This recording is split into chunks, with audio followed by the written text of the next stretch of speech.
If your town ends in ton, those 3 letters are a farm word older than America itself.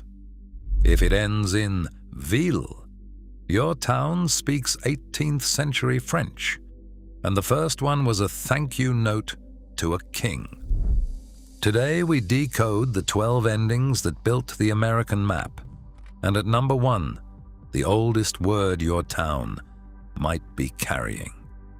We start on that riverbank in 1780 with a fort, a war still running, and a king 3,000 miles away. The ending is ville, and the town was Louisville. Ville is simply the French word for a settlement, grown from the Latin villa, a farm estate. On its own, it is humble. What made it American was gratitude. Louisville was chartered in 1780 and named for Louis XVI, whose France had just entered the war on the American side. The fashion caught fire. Today, the USGS place name records list ville towns in the thousands, from Nashville to the smallest crossroads. The king later lost his throne, and then his head. The towns kept his language. If your town ends in ville, it speaks 18th century French, whether it knows it or not. The next ending is not a building or a fort. It is the ground itself. Number 11 belongs to the most repeated town name in America, and it describes something the town itself erased. Field, as in Springfield, which exists in over half the states. It comes from the Old English feld, open land, cleared ground, the opposite of forest. A field town is named for what the land looked like before the town arrived. The founding example is Springfield, Massachusetts, settled in 1636 and named for a village in England. The name traveled west with every wagon, which is why the records show Springfields from coast to coast. So if your town ends in field, its name remembers open ground that the streets have long since covered. The name preserved exactly what the town destroyed.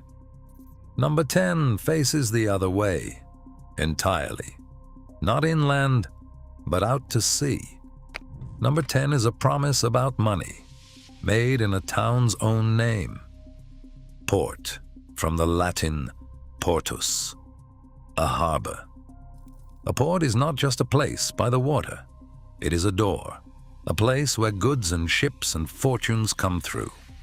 Naming a town, Port was announcing what it intended to be.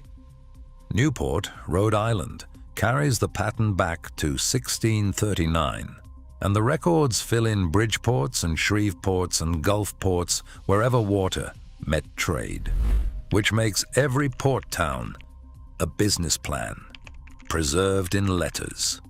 Some plans worked. The name stayed either way. Before the next ending, one small thing. If your town's ending has not appeared yet, it is coming.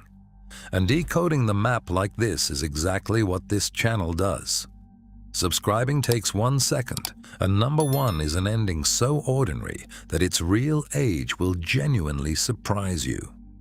Number 9 was chosen, again and again, because it simply sounds like somewhere you would want to live. Dale, an old word for a valley. It descends from the Old English dael, kin to the Norse word the Vikings carried into northern England.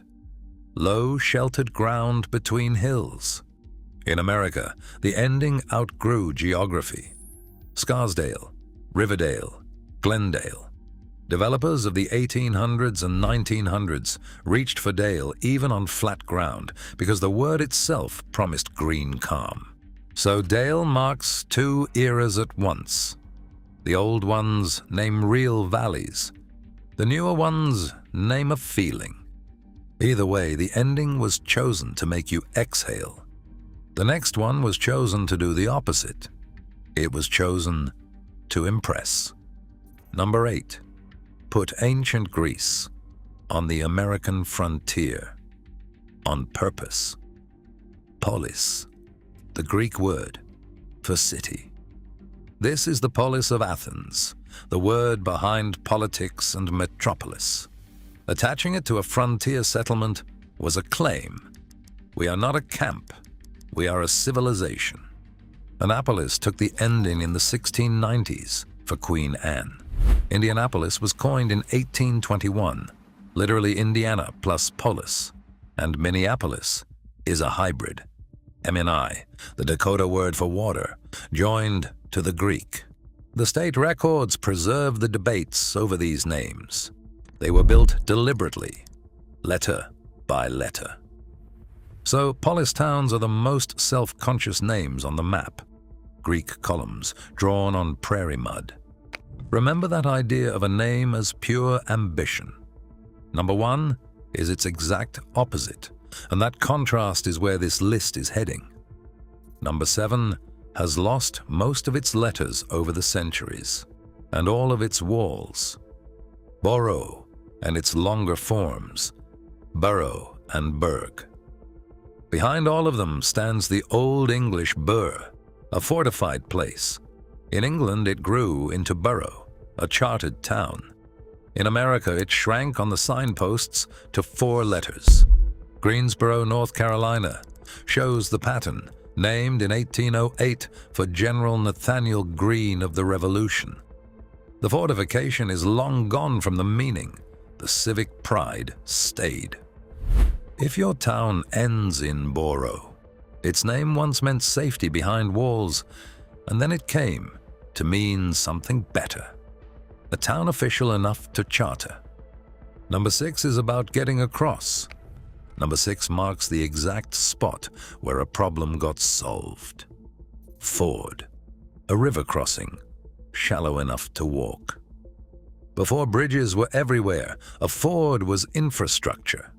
Roads bent toward fords. Markets grew at fords.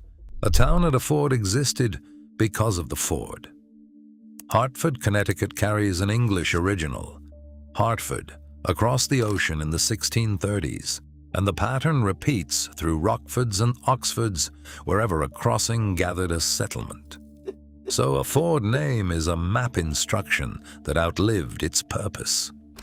The bridge came, the ford was forgotten, and the name still quietly points at the river. Number 5 is the oldest military record on this list, and it was written by an empire that never saw America. Number 5 is a report about the Roman army, filed in places the Roman army never reached. Chester, also Cester and Castor. It descends from the Latin castra, a military camp, which Old English speakers turned into Cester, their word for the walled Roman sites they found in Britain. Manchester, Winchester, Rochester. Everyone marks a Roman footprint.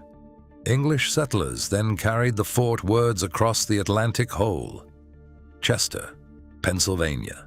By the 1680s, Westchester, Manchester, in New Hampshire. The records show the names arriving as ready-made packages, forts included, which means an American. Chester is an echo of an echo. A Roman camp remembered by the English, remembered again in America. Your town may be quoting a legion. Number 4 looks up. Number 4 is the ending that let flat towns borrow a view. Mont from the Latin, mons through French, mountain. Sometimes it is literal geography, as in Piedmont, the foot of the mountains. Often it is pure landscape romance, a Belmont or Claremont, chosen because beautiful mountain sells. The grandest case is a whole state. Vermont compresses the French les verts monts, the green mountains, into one word, and the name was in use by the 1770s as the region fought its way toward statehood. So Mont names split the same way. Dale names do. Some describe the horizon. The rest describe a wish. And speaking of wishes, number 3 is the most honest ending on this list because it admits the wish out loud. Number 3 was a bet placed in public, often before the streets existed. The word city itself welded onto the name. By the railroad era of the 1800s, founders knew a town's name was advertising. Calling a crossroads, a city was an attempt to will the future into existence and pull the railroad, the settlers, and the money toward it. Kansas City, Carson City, Oklahoma City. The records of the land offices are full of paper cities, some of which became exactly what they claimed, and some of which stayed villages with an enormous name. If your town carries city, someone once bet everything on it. Whether the bet paid off, the ambition is still filed in the name. Number 2 went the other way. It promised protection.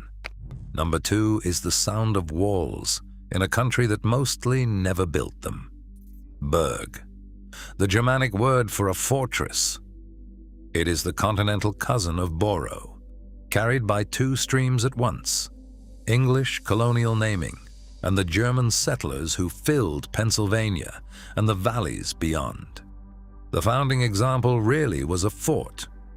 Pittsburgh began as Fort Pitt in 1758, named in the middle of a war, and Harrisburg and 100 smaller burgs followed as the frontier moved. So, burg towns claim strength the way. Port towns claim trade. And unlike most endings on this list, the first one genuinely earned it, cannons and all. And that leaves the oldest ending of them all, the quiet one. Number 1 is so common, you stop seeing it, and it is older than the country by roughly 1,000 years. Ton, son of the Old English ton. A ton began as a fenced enclosure, became a farmstead, and grew into the word town itself. It was already naming English villages more than 1,000 years ago, centuries before anyone imagined an America.